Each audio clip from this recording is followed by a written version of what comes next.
Chapter 16. Cursed, cursed Creator!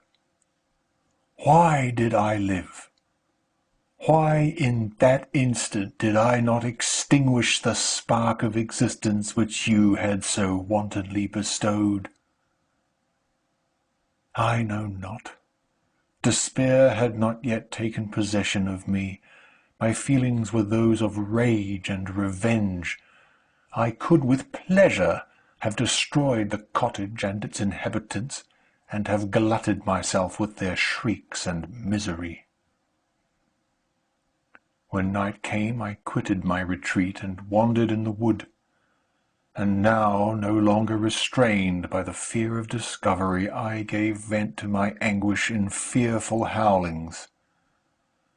I was like a wild beast that had broken the toils, destroying the objects that obstructed me, and ranging through the wood with a stag-like swiftness.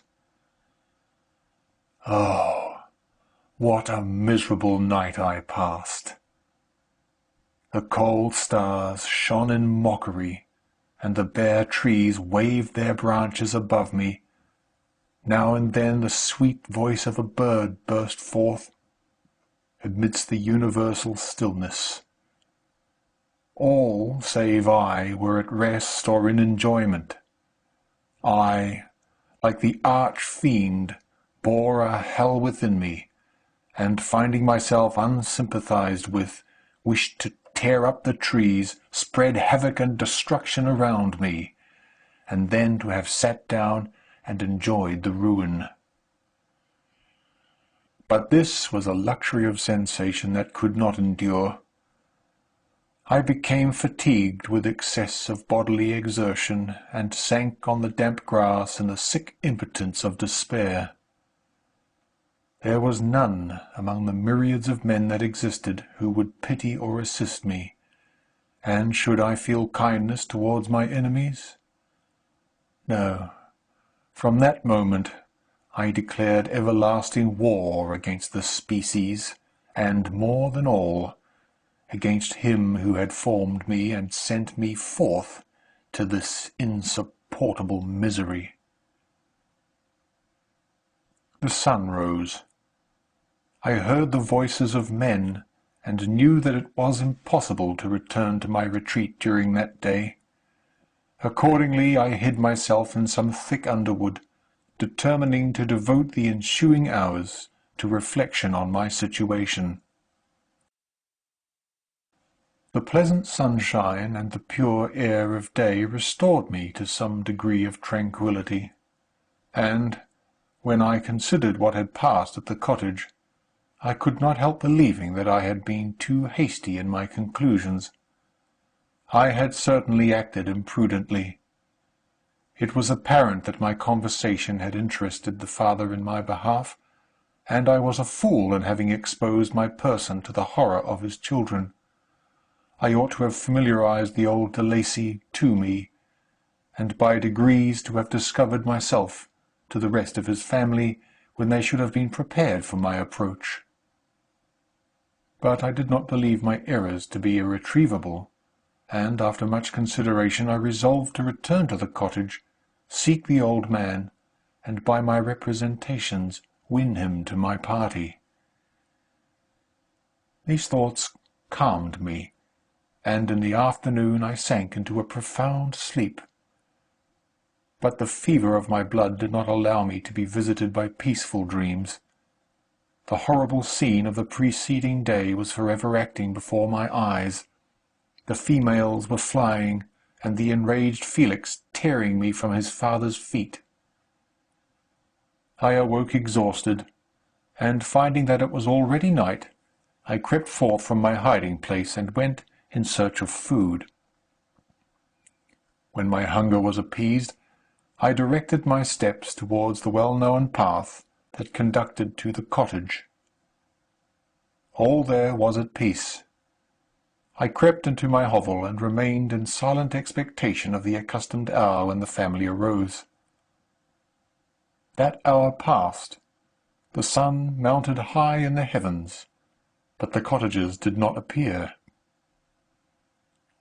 I trembled violently, apprehending some dreadful misfortune. The inside of the cottage was dark, and I heard no motion. I cannot describe the agony of this suspense.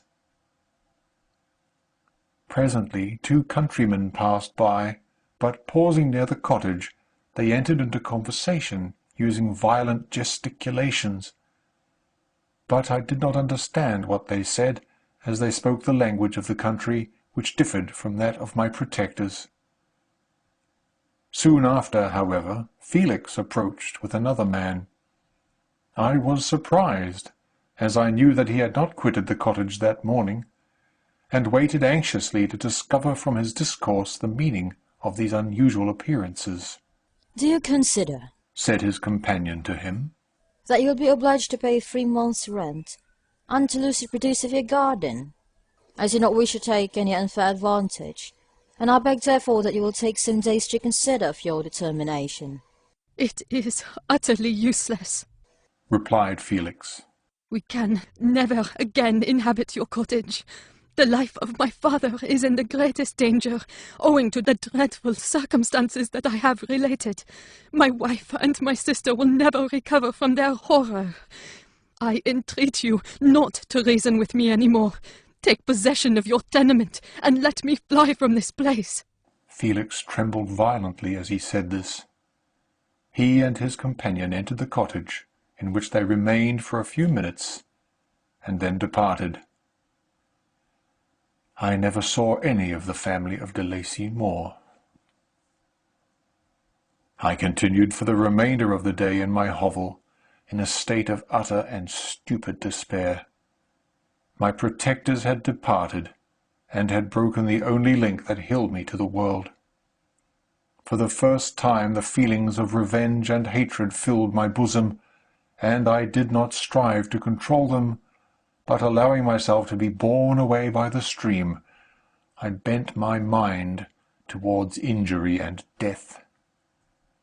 When I thought of my friends, of the mild voice of de Lacy, the gentle eyes of Agatha, and the exquisite beauty of the Arabian, these thoughts vanished, and a gush of tears somewhat soothed me.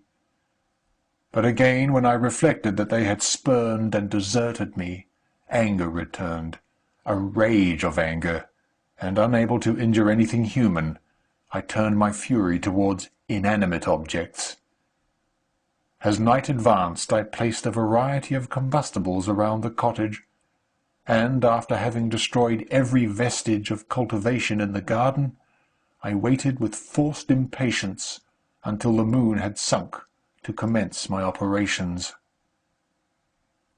As the night advanced, a fierce wind arose from the woods, and quickly dispersed the clouds that had loitered in the heavens. The blast tore along like a mighty avalanche, and produced a kind of insanity in my spirits that burst all bounds of reason and reflection. I lighted the dry branch of a tree, and danced with fury around the devoted cottage, my eyes still fixed on the western horizon, the edge of which the moon nearly touched. A part of its orb was at length hid, and I waved my brand.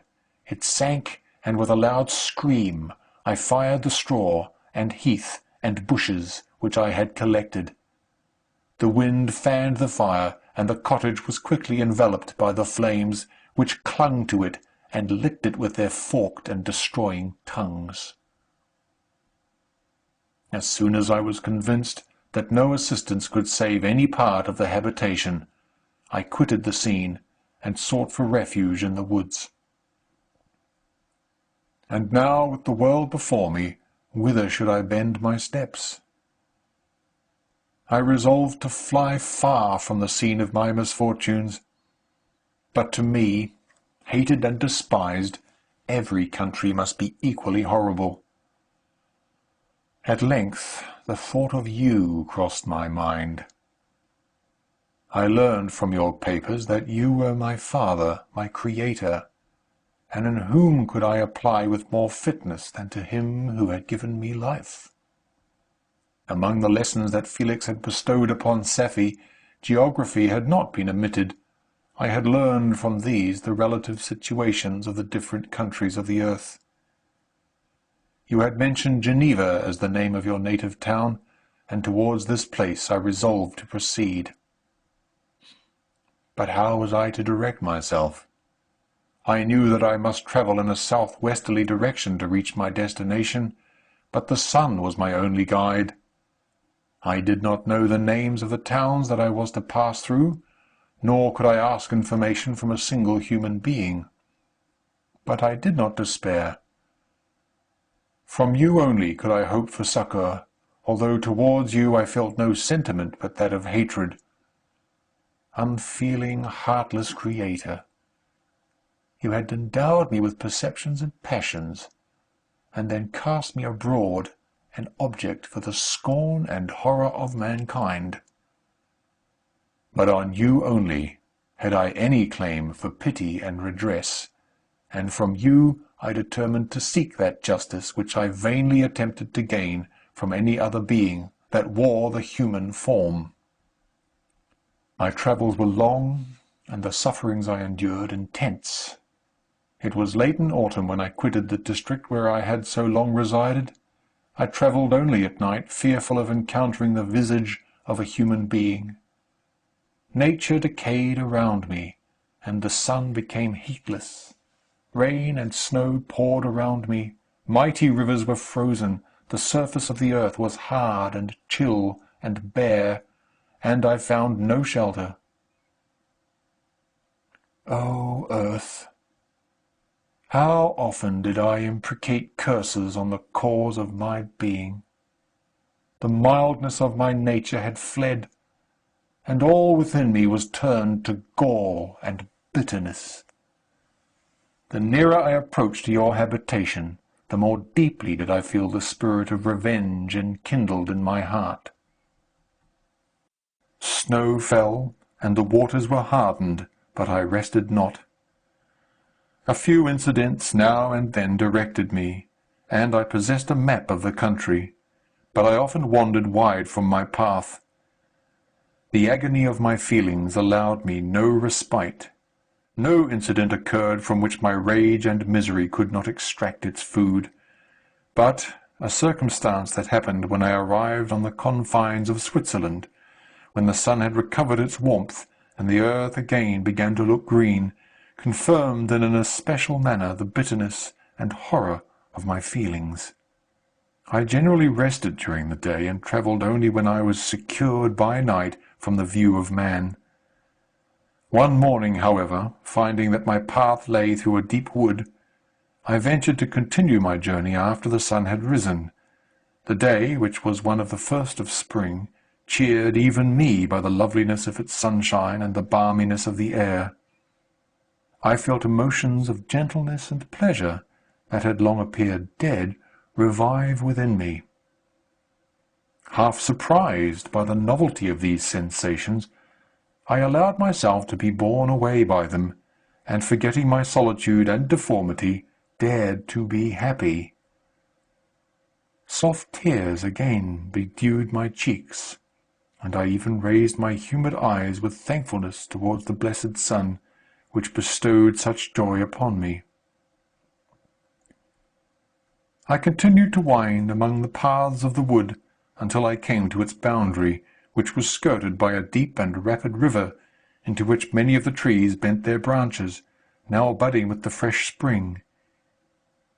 Here I paused, not exactly knowing what path to pursue, when I heard the sound of voices, that induced me to conceal myself under the shade of a cypress. I was scarcely hid when a young girl came running towards the spot where I was concealed, laughing as if she ran from someone in sport. She continued her course along the precipitous sides of the river, when suddenly her foot slipped, and she fell into the rapid stream. I rushed from my hiding-place, and with extreme labour, from the force of the current, saved her and dragged her to shore.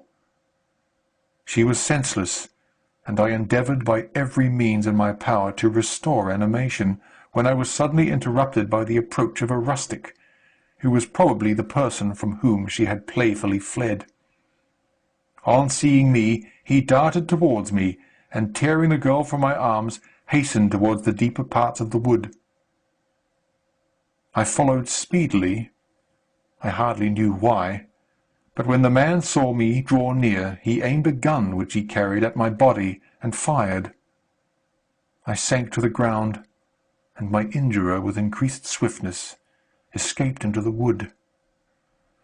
This, then, was the reward of my benevolence. I had saved a human being from destruction, and as a recompense I now writhed under the miserable pain of a wound which shattered the flesh and bone. The feelings of kindness and gentleness which I had entertained but a few moments before gave place to hellish rage and gnashing of teeth. Inflamed by pain, I vowed eternal hatred and vengeance to all mankind. But the agony of my wound overcame me. My pulses paused, and I fainted. For some weeks I led a miserable life in the woods, endeavouring to cure the wound which I had received. The ball had entered my shoulder, and I knew not whether it had remained there or passed through. At any rate, I had no means of extracting it. My sufferings were augmented also by the oppressive sense of the injustice and ingratitude of their infliction. My daily vows rose for revenge, a deep and deadly revenge, such as would alone compensate for the outrages and anguish I had endured. After some weeks my wound healed, and I continued my journey. The labours I endured were no longer to be alleviated by the bright sun or gentle breezes of spring. All joy was but a mockery, which insulted my desolate state, and made me feel more painfully that I was not made for the enjoyment of pleasure.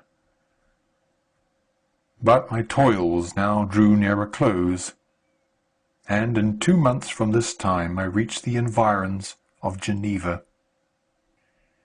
It was evening when I arrived, and I retired to a hiding-place among the fields that surrounded it, to meditate in what manner I should apply to you.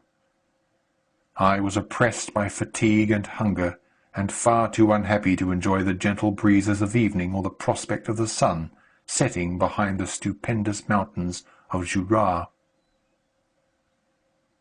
At this time a light sleep relieved me from the pain of reflection, which was disturbed by the approach of a beautiful child who came running into the recess I had chosen with all the sportiveness of infancy. Suddenly, as I gazed on him, an idea seized me that this little creature was unprejudiced, and had lived too short a time to have imbibed a horror of deformity. If therefore I could seize him and educate him as my companion and friend, I should not be so desolate in this peopled earth. Urged by this impulse, I seized on the boy as he passed, and drew him towards me. As soon as he beheld my form, he placed his hands before his eyes and uttered a shrill scream. I drew his hand forcibly from his face and said, "Child, what is the meaning of this? I do not intend to hurt you. Listen to me." He struggled violently. "Let me go!" he cried. "Monster! Ugly wretch! You wish to eat me and tear me to pieces. You are an ogre. Let me go, or I will tell my papa."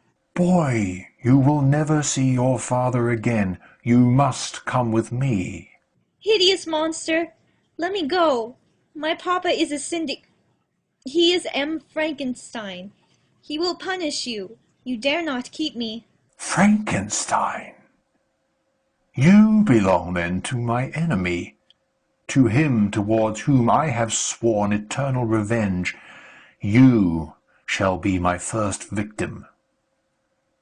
The child still struggled, and loaded me with epithets which carried despair to my heart. I grasped his throat to silence him, and in a moment he lay dead at my feet. I gazed on my victim, and my heart swelled with exultation and hellish triumph. Clapping my hands, I exclaimed, I too can create desolation. My enemy is not invulnerable. This death will carry despair to him, and 1,000 other miseries shall torment and destroy him. As I fixed my eyes on the child, I saw something glittering on his breast. I took it. It was a portrait of a most lovely woman. In spite of my malignity, it softened and attracted me. For a few moments I gazed with delight on her dark eyes, fringed by deep lashes, and her lovely lips. But presently my rage returned. I remembered that I was forever deprived of the delights that such beautiful creatures could bestow, and that she whose resemblance I contemplated would, in regarding me, have changed that air of divine benignity to one expressive of disgust and affright. Can you wonder that such thoughts transported me with rage?